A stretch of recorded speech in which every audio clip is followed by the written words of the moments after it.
Hi வணக்கம் and welcome to நம்ம வீட்டு டாக்ஸ் எபிசோட் 6. ஸோ இந்த பாட்காஸ்ட் இதான் மொதல் வாட்டி பார்க்குறீங்கனாக்கா, என் பேர் தேவா, உங்கள் ஷாம். நாங்கள் வந்து real estate agents and real லைஃப்பில் வந்து ஹஸ்பண்ட் அண்ட் ஒய்ஃப். ஸோ இன்றைக்குள்ள பாட்காஸ்ட் டாபிக் போயிடுவோமா? இன்றைக்குள்ள பாட்காஸ்ட் டாபிக் என்னென்னா மித் பஸ்டிங் டாப்பிக்காக இருக்கும். நிறைய பேருக்கு கன்ஃபியூஷன் இருக்கும் ஃப்ரீ ஹோல்க்கும் லீஸ் ஹோல்க்கும். ஸோ அதுதான் இன்றைக்குள்ள டாபிக். ஆக்சுவலி ஃப்ரீ ஹோலா லீஸ் ஹோலா?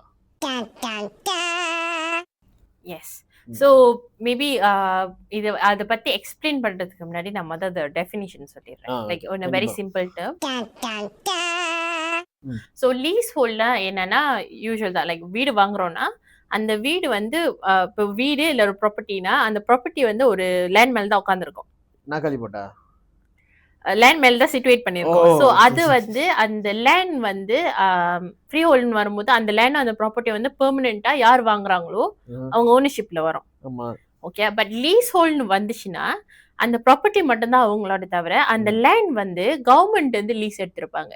99 வருஷத்துக்கு இல்ல 40 வருஷத்துக்கு 60 வருஷத்துக்குன்னு எடுத்திருப்பாங்க. ஓகே. இது ரெண்டுத்துக்கும் ஒரு வித்தியாசம் என்னன்னா, அந்த லேண்ட் ஓனர்ஷிப் வருதுல, அந்த ஓனர்ஷிப்க்கு வந்து எக்ஸ்பைரி டேட் இருக்கு. அதாவது லீஸ் ஹோல்ட்க்கு வந்து எக்ஸ்பைரி டேட் இருக்கு.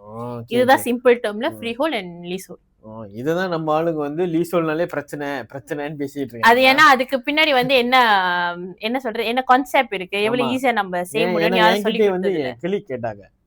என் கூட வேலை செய்யற கிளிக் வந்து கேட்டாங்க லீஸ் ஹோல்ட் என்ன ப்ராஜெக்ட் பத்தி கேட்டுக்கிட்டு இருந்தாங்க. அப்பதான் நான் சொல்லிக்கிட்டு இருக்கும்போது எக்ஸ் கிளிக்லா சாரி. ஸோ கேட்டப்ப லீஸ் ஹோல்ட்னா வேணாம், லீஸ் ஹோல்ட் பிரச்சனை. Okay, what do you know about leasehold? What is the problem lease ஹோல்ட்னா? டோன்ட் நோ டே, மை ஃபேமிலி செட். அவனை சொல்லி நிறுத்துங்களேன்டா. ஸ்ட்ரெயிட்டா ஃபேமிலி செட். சரி, உனக்கு என்ன தெரியும்னா தெரியல. அது ஏன் தெரியுமா, நான் நிறைய பாத்திருக்கேன். எப்படின்னா நம்ம அப்பா அம்மாக்கு சொல்லியிருப்பாங்க, அவங்க அப்பா அம்மாவுக்கு சொல்லியிருப்பாங்க. அது ஜஸ்ட் வந்து எப்படின்னா ஒரு சூப்பர்ஸ்டிஷன் கூட சொல்லலாம். அந்த டைம்ல இருந்து சொல்லிட்டு வந்தது கடைசி வரைக்கும் யாருமே ஏன் சொன்னாங்க, அந்த டைம்ல எப்படி இருந்துச்சுன்னு சொல்லி யாரும் இது பண்ணது இல்ல. அதனாலதான் வந்து இப்போ வரைக்கும் பாஸ் ஆன் பண்ணது பதிலா யாரும் ஆராயல. சோ இன்னைக்கு நாங்க ஆராய்ஞ்சி எக்ஸ்பிளைன் பண்றோம், புரிஞ்சுங்க இன்னைக்கு. ஓகே. ஸோ இது வந்து ஆக்சுவலி கொஞ்சம் நல்ல டீட்டெயிலாக புரிஞ்சுக்கிறதுக்கு வந்து நான் ஒரு 4 கேள்வி எடுத்திருக்கேன். ஓகே, ஒரு ரிசர்ச் பண்ணி ஒரு 4 கேள்வி கேட்குறேன். ஓ அண்டர்ஸ்டாண்டிங்ல இருந்து அதை சொல்லி. ஸோ நான் பார்க்குறேன் வெதர் நீ வந்து ஆடியன்ஸ் மாதிரி ரியாக்ட் பண்றியா இல்லை ரியல் எஸ்டேட் ஏஜென்ட் மாதிரி ரியாக்ட் பண்றியா நான் பார்க்குறேன். ஸோ ஃபர்ஸ்ட் வந்து எப்படின்னா வந்து லீஸ் ஹோல்ட் ப்ராப்பர்ட்டி வாங்கினா அது நம்ம ப்ராப்பர்ட்டி இல்லை அப்படின்னு ஒரு என்ன சொல்றது, ஒரு கான்செப்ட் இருக்கு. ஆமா, ஒரு ஒபினியன் இருக்கு. உன்னோட கருத்து என்ன? என்னோட கருத்து சாலா. ஓகே, அதுல வந்து என்னன்னா கேள்வி என்ன திருப்பி? லீஸ் ஹோல்ட் வந்து லீஸ் ஹோல்ட் வாங்கினா அந்த ப்ராப்பர்ட்டி நம்மளோட ஓனர்ஷிப் இல்ல. இல்ல அதெல்லாம் இல்ல. லீஸ் ஹோல்ட் வாங்கினாலுமே ஃப்ரீ ஹோல்ட் வாங்கினாலுமே நம்மளோட ப்ராப்பர்ட்டி தான். அது என்ன வித்தியாசம்னா ஃப்ரீ ஹோல்ட் வந்து அந்த லேண்டை யாரும் கச்சா பண்ண மாட்டாங்க. லீஸ் ஹோல்ட் வந்து 99 இயர்ஸ்க்கு அப்புறம் அந்த லீஸ் முடிஞ்சிடும், அது மட்டும்தான். ஸோ மற்றபடி அந்த அந்த அந்த ப்ராப்பர்ட்டியில் நீங்கள் விற்கலாம், ரீஃபைனான்ஸ் பண்ணலாம், இது அப்ரூவல் வாங்கி ரெனோவேட் பண்ணலாம். ஸோ அந்த பிரச்சனைலாம் எதுவுமே இல்லை. ஏன்னா முக்கால்வாசி மேஜர் சிட்டிஸில் கேஎல், பினாங், ஜேபி இது எல்லாமே லீஸ் ஹோல்ட் ப்ராஜெக்ட் தான். எதுவுமே ஃப்ரீ ஹோல்ட் இப்போ கிடைக்காது உங்களுக்கு சிட்டி உள்ளுக்கு. அதனால அது ஒர்த் இல்லாமல் போகாது. ஓகே. ஸோ அடுத்தது என்னன்னா வந்து லீஸ் ஹோல்ட் ப்ராப்பர்ட்டி வந்து அதுக்கு அப்ரிசியேஷன் வேல்யூ இல்லை அப்படின்னு ஒரு கருத்து இருக்கு. அதுவும் தவறான ஒரு கருத்து, தயவுசெய்து அதை நம்பாதீங்க. ஸோ அது என்னன்னா அப்ரிசியேஷன் வேல்யூ வந்து டிபெண்டிங் ஆன் டெவலப்பர், ஸ்ட்ராட்டஜிக்கான லொகேஷன்ல இருக்கான்னு பார்க்கணும். அப்புறம் வேற என்ன, இன்ஃப்ராஸ்ட்ரக்சர், சுத்தி இருக்கிற இன்ஃப்ராஸ்ட்ரக்சர், அதெல்லாம் பார்த்து தான் அப்ரிசியேஷன் வேல்யூ இருக்கு.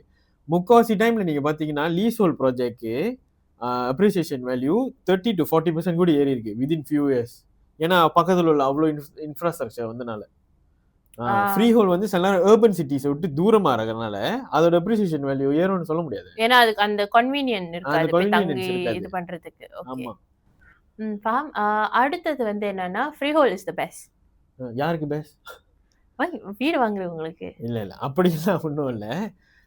ஃப்ரீ ஹோல்ட்ன்ற அந்த டைட்டில் பார்க்கறது விட்டுப்பட்டு அந்த ப்ராப்பர்ட்டியோட வேல்யூவை பாருங்க. Okay, just because free hold சொன்ன கைடே ரெண்டல் இன்கம் வந்து கூட போக போகிறது இல்லை.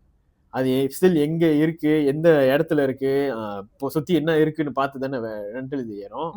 ஸோ அந்த மாதிரி தான் நிறைய பேருக்கு வந்து தெரிய மாட்டேங்குது. லீஸ் ஹோல்ட் ப்ராஜெக்ட்ஸில் சில நேரம் டெவலப்பர்ஸ் வந்து நிறைய ஃபெசிலிட்டிஸ் வைப்பாங்க. செக்யூரிட்டில இருந்து ஜிம்ல இருந்து மத்த ஃபெசிலிட்டிஸ் எல்லாம் லீசோல் ப்ராப்பர்ட்டில இன்னும் கூட இருக்கும். ஓகே. பிளஸ் சம்டைம்ஸ் வந்து அந்த ப்ராப்பர்ட்டியை வந்து ஒரு என்ன சொல்றது, சில டெவலப்பர்ஸ் வந்து அங்க மினிமம் மார்க்கெட் வேல்யூ இருக்கு அப்படின்னு தெரிஞ்சு அந்த ரிசர்ச் எல்லாம் பண்ணி தான் கட்டுவாங்க. S. So there's a possibility for the market value to go up also. Okay. அதனால தான் சொல்றோம் அந்த ப்ராப்பர்ட்டியோட வேல்யூ பார்த்து வாங்குங்க, டைட்டில் மட்டும் பார்க்காதீங்க அப்படின்னு. புரியுது. அடுத்த கேள்வி என்னன்னா, லீஸ்ஹோல்ட் வீடு இல்ல லீஸ்ஹோல்ட் ப்ராப்பர்ட்டி வாங்கினா அதை விற்கிறதுக்கோ இல்ல ரீஃபைனான்ஸ் பண்றதுக்கோ ரொம்ப கஷ்டம். ஆமா, கஷ்டம் தான், ரொம்ப கஷ்டம். ஏன்னா லீஸ் வந்து 30 வருஷத்துக்கு கீழே இருக்குனாக்கா சத்தியமா கஷ்டம். பேங்க் வந்து ரீஃபைனான்ஸ் பண்ண விட மாட்டாங்க, லோன் எடுக்கவும் விட மாட்டாங்க. ஸோ அன்லெஸ் அந்த ப்ராப்பர்ட்டியோட லீஸ் வந்து அபவ் 60 இயர்ஸ் 70 இயர்ஸ் இருந்துச்சுனாக்கா தாராளமாக என்ன வேணாலும் பண்ணலாம். நீங்கள் விற்க போறீங்களோ ரீஃபைனான்ஸ் பண்ண போறீங்களோ அதுக்கெல்லாம் ஃபைனான்சிங் கொடுப்பாங்க. ஏன்னா பெர்ஸ்பெக்டிவ் பேங்க் பெர்ஸ்பெக்டிவ் படி பார்த்தா கொடுக்குற லோன் வந்து 35, அது வாங்குறவங்களோ வச்சிருக்கிறவங்க ரீஃபைனான்ஸ் பண்ண போறாங்களோ 35 வருஷம் தான் கொடுப்பாங்க. 30 வருஷம் இருந்துச்சுன்னா எப்படி கொடுக்குறதுன்னு யோசிப்பாங்க. ஸோ அதே வந்து 40-50 வருஷத்துக்கு மேல இருந்துச்சுன்னா பெஸ்ட்ல. கரெக்ட். அதுதான் ரிசர்ச். இதுதான் ரிசர்ச். இவ்வளவுதான் நான் பார்த்திருக்கேன். இதுதான் மெயின் காமன் கான்செப்ஷன்ல லீஸ்ஹோல்ட் படி. சோ இப்ப நம்ம இவ்வளவு பேசுனது வந்து நான் கொஞ்சம் சுருக்கமா வந்து அட்வான்டேஜ் டிஸ்அட்வான்டேஜ்ல முடிச்சிடுறேன். சோ யூசுவலா வந்து ஃப்ரீ ஹோல்டோட அட்வான்டேஜ்னு சொல்ல பார்த்தா என்னன்னா, சொன்ன மாதிரி தான் ஓனர்ஷிப் வந்து பெர்மனண்டா இருக்கும். சோ அதனால வந்து வீடு விற்கிறதுக்கோ இல்ல அடுத்த வாரிசுக்கு வந்து எழுதி வைக்கிறதுக்கோ ரொம்ப ஈஸியா இருக்கும். அது ஒண்ணு. லாஸ்டா என்ன பார்க்கலாம்னா, அந்த வீட்டுல ஏதாவது செய்ய போறாங்கன்னா, அந்த நிலத்துல வேற ஏதாவது கட்ட போறாங்க செய்ய போறாங்கன்னா வந்து ஈஸியா செய்ய முடியும். பிகாஸ் அவங்க ஓனிங் இது இருக்கும்ல, அவங்களோட நிலனால அவங்க செய்ய முடியும். கான்ஸ் அதாவது டிஸ்அட்வான்டேஜ்னு பார்த்தா விலை கூட.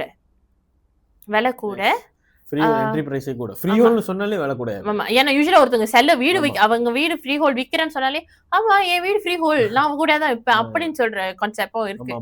அது ஒண்ணு. அடுத்தது வந்து அது வந்து ரொம்ப ஃபேமஸான சிட்டி. அது ஃபேமஸ் சிட்டின்னு இல்ல, சிட்டி சென்டர் ஏரியாஸ் இல்ல பிரைம் லொகேஷன்ல கிடைக்கிறது ரொம்ப கஷ்டம்.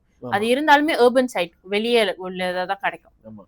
ஸோ இது வந்து ஃப்ரீ ஹோல்டோட advantage and disadvantage.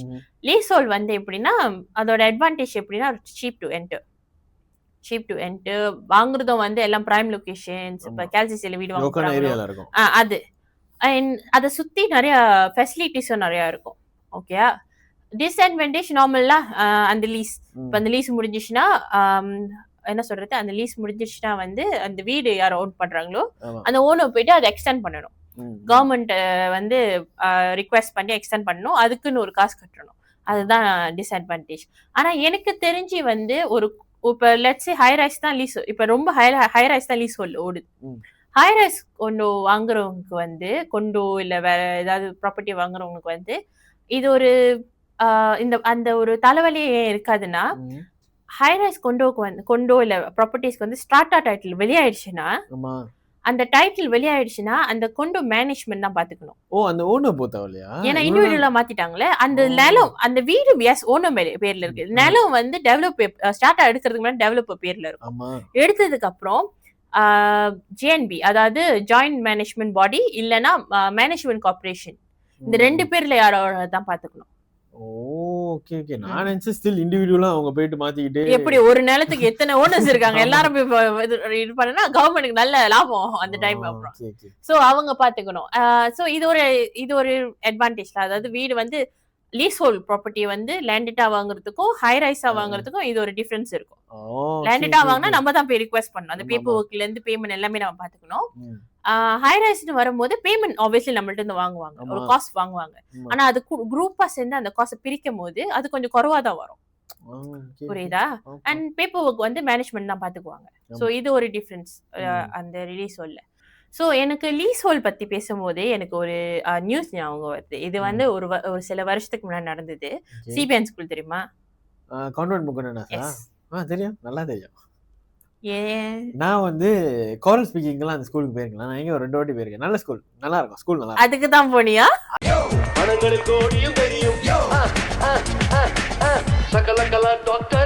Call speaking தான் போனா ஸ்கூல்ல நல்லா தான் இருக்கும். மேட்ருக்கு வா. ஸ்கூல் நல்லா இருக்குமா, ஸ்கூல்ல படிக்கிற பொண்ணுங்க நல்லா இருக்குமா? சபையில இதெல்லாம் கேட்க கூடாது. மேட்ருக்கு வா. சோ அந்த ஸ்கூல் வந்து 2021 செப்டம்பர்ல அதோட லீஸ் வந்து எக்ஸ்பயர்ட் இருக்கும்போது அந்த ஸ்கூல் கவர்னிங் பாடி, அதாவது ladies superior of society of saint Mar, அவங்க வந்து அந்த எக்ஸ்டென்ஷன் வந்து அப்ளை பண்ணியிருந்தாங்க. லீஸ் ஹோல்ட் எக்ஸ்டென்ஷன் வந்து land and mine department apply பண்ணிருக்கும் போது அவங்க அதை வந்து ரிஃப்யூஸ் பண்ணிட்டாங்க எக்ஸ்டெண்ட் பண்றது. அது எத்தனை வருஷம் ஸ்கூல், என்ன மாதிரி ஸ்கூல்? எஸ். ஸோ நிறைய பேர் அதுக்கு ஃபைட் பண்ணாங்க. எக்ஸ் ஸ்டூடெண்ட்ஸ், அந்த ஸ்கூலோட ஹிஸ்டரி தெரிஞ்சவங்க எல்லாம் வந்து பெட்டிஷன் சைன் பண்ணி இந்த மாதிரி அந்த ஸ்கூலுக்குன்னு ஒரு எஜுகேஷன் லெகசி இருக்கு, ஸோ கவர்மெண்ட் எக்ஸ்டெண்ட் பண்ணி ஆகணும்னு ஒரு இது ஓடுனுச்சு, ஒரு இஷ்யூ ஓடுனுச்சு அந்த டைம். ஸோ என்ன ஆச்சுன்னா அது அந்த அந்த எஜுகேஷன் லெகசிக்காகவே என்ன பண்ணாங்கன்னா பிரைம் மினிஸ்டர் ஆஃபீஸ்ல இருந்து அந்த ஸ்கூலுக்கு வந்து 60 வருஷம் எக்ஸ்டென்ஷன் கொடுத்தாங்க. ஸோ அதாவது 2081 அதோட எக்ஸ்பயர் ஆகும்ல, ஸோ 60 வருஷம் எக்ஸ்டென்ஷன் கொடுத்தாங்க. சோ இது எனக்கு தெரிஞ்ச ஒரு லீஸ் ஹோல்ட் கதைலாம் இதெல்லாம் வச்சுதான் லீஸ் ஹோல்ட்னாலே பிரச்சனை அப்படின்னு நம்ம கம்யூனிட்டில இன்னும் பேசிட்டு இருக்காங்க. எஸ். ஆனா அந்த ஸ்கூல் மீமாங் பெர்மனன்ட்டா இருக்க போகுது அங்க. ஓகே, யாரும் வந்து அந்த ஸ்கூல் வேற, சொந்தமா வீடுக்கு வாங்குற ப்ராப்பர்ட்டி எல்லாம் வேற. அததான் நான் டிஃபரன்ஷியேட் பண்ண சொல்ல போறேன். ஓகே, யாரும் வந்து ஸ்கூல்ல வந்து ப்ராப்பர்ட்டியா வாங்க போறது இல்ல. அந்த ஸ்கூல் வந்து மீமாங் அங்க இருக்கும், அதுக்குன்னு ஒரு கவர்னிங் பாடி எல்லாம் இருக்கும். வீடு வந்து நம்மளுக்கு இருக்க போறது, அதுவும் நம்ம வாங்குறது வந்து ஹை ரைஸா இருந்தாலும் சரி, லேண்டடா இருந்தாலும் சரி, இன்வெஸ்ட்மெண்ட் ப்ராப்பர்ட்டின்னு வந்தா லீஸ் ஹோல்ட் ஏன் பேசுனா அதோட மார்க்கெட் வேல்யூ ஏறிடுச்சுன்னா நம்ம வித்துருவோம். ஆமா, ஆஃப் கோர்ஸ். சோ அது அந்த பாடி வரும்போது கொஞ்சம் மக்களையும் கொஞ்சம் கன்சிடர் பண்ணுங்கன்னு தான் நம்ம இங்க பேசிக்கிட்டு இருக்கோம். ஓகே, சோ இப்போ தெரிஞ்சிச்சுல freehold leasehold. Free ஹோல்டும் லீஸ் ஹோல்டுக்கும் யார் எதை வாங்கணும் அப்படின்னு சொல்லி நான் எக்ஸ்பிளைன் பண்றேன். ரொம்ப சிம்பிள். ஓகே, லெட்ஸ் சே நம்ம சொன்ன மாதிரி நீங்க வந்து செட்டில் டவுன் பண்ண போறீங்க, வீடு வந்து செட்டில் டவுன் பண்ணி நீங்க அந்த ஏரியால தான் ரொம்ப வருஷம் இருக்க போறீங்க அப்படின்னு பாத்தீங்கன்னா, அப்போ நீங்க வந்து ஃப்ரீ ஹோல்ட பத்தி நீங்க கொஞ்சம் யோசிக்கலாம்.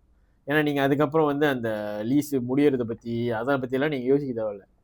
ஓகே, இப்போ வந்து நீங்க யங் இன்வெஸ்டர்ஸ் இல்ல யங்ஸ்டர்ஸ், நீங்க வந்து இன்வெஸ்ட் பண்ணணும், ரெண்டல் இன்கம் எடுக்கணும், கேபிட்டல் அப்ரிசியேஷன், அந்த இதுல நீங்க இருக்கீங்கன்னாக்கா, அந்த மைண்ட் செட்ல நீங்க இருக்கீங்கன்னாக்கா நீங்க வந்து லீஸ்ஹோல்ட் ப்ராப்பர்ட்டி தாராளமா வாங்கலாம்.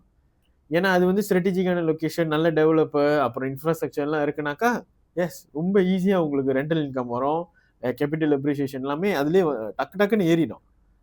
ஸோ உங்களோட கோல் படி நீங்க வந்து வீடு வாங்க, உங்க பிளான், உங்க கோல் படி நீங்க வீடு வாங்க. அசம்ப்ஷன் இந்த மீத் எல்லாம் நம்பிட்டு தான் தயவுசெய்து வீடு வாங்க. ஏன்னா வீடு இப்ப லீஸ் ஹோல்ட்ல வாங்கி சீப்பா வாங்குறதுமே அது ஆக்சுவலி நம்மளுக்கு அட்வான்டேஜ் தான். இப்ப வீடு சீப்பா வாங்கி சுத்தி கன்வீனியன்ஸ் எல்லாம் லைக் பப்ளிக் டிரான்ஸ்போர்ட் என்னென்னலாம் நம்மளுக்கு டெய்லி லைஃப்க்கு தேவைப்படுதோ அதெல்லாம் இருந்துச்சுன்னா அது பெட்டர். ஃப்ரீ ஹோல்ட் வாங்கி அதெல்லாம் இல்லனா ஒரு தூரமா வாங்கி ஒரு ஃபெசிலிட்டி ஒண்ணுமே இல்ல, நீங்க விக்கவும் அதுக்கப்புறம் கஷ்டப்பட்டீங்கன்னா அது யூஸ்லெஸ் ஆக்சுவலி. அதனாலதான் வந்து நீங்க உங்க கோல் படி நீங்க வாங்கணும், அவ்வளவுதான். அதுதான் சிம்பிள் மேட்டர் ஆக்சுவலி. சோ இது தெரியாம தான் நம்ம ஆளுங்க வந்து ரொம்ப கன்ஃபியூஸ் ஆகிட்டு இருக்காங்க ஆக்சுவலி, யார் எதை வாங்கணும்னு தெரியாம. ஸோ இந்த எபிசோட்ல நாங்க கவர் பண்ண இந்த டாபிக் வந்து உங்களுக்கு புரிஞ்சிருக்கோம்னு நம்புறோம். உங்களுக்கு புரிஞ்சிருக்கு, சரி எங்களுக்கு இப்பதான் ஒரு தெளிவு கிடைச்சிருக்கு அப்படின்னு நினைக்கிறீங்கன்னா இந்த வீடியோக்கு ஒரு லைக் போடுங்க, இந்த வீடியோ ஷேர் பண்ணுங்க. யார் யார் உங்களோட கூட்டாளிங்க யாராவது ஃப்ரீ ஹோல்ட் இந்த டைட்டில்ல வந்து ஒரு கன்ஃபியூஷன்ல இருப்பாங்களோ அவங்களுக்கு தயவுசெய்து இந்த வீடியோ அனுப்புங்க. அப்படி உங்களுக்கு இன்னும் கிளியர் ஆகல, சில கேள்விகள் இருக்குனாக்கா எங்களுக்கு டிஎம் பண்ணுங்க. பயோல எங்க வாட்ஸ்அப் இருக்கு, நீங்க டைரக்டா எங்களை கான்டாக்ட் பண்ணலாம். இல்ல இந்த வீடியோ காமெண்ட்லேயே நீங்க வந்து உங்களுக்கு என்ன டவுட் இருக்கோ நீங்க கேட்கலாம். ஸோ அது வரைக்கும் அடுத்த வீடியோ வரும் வரை காத்திருங்கள்.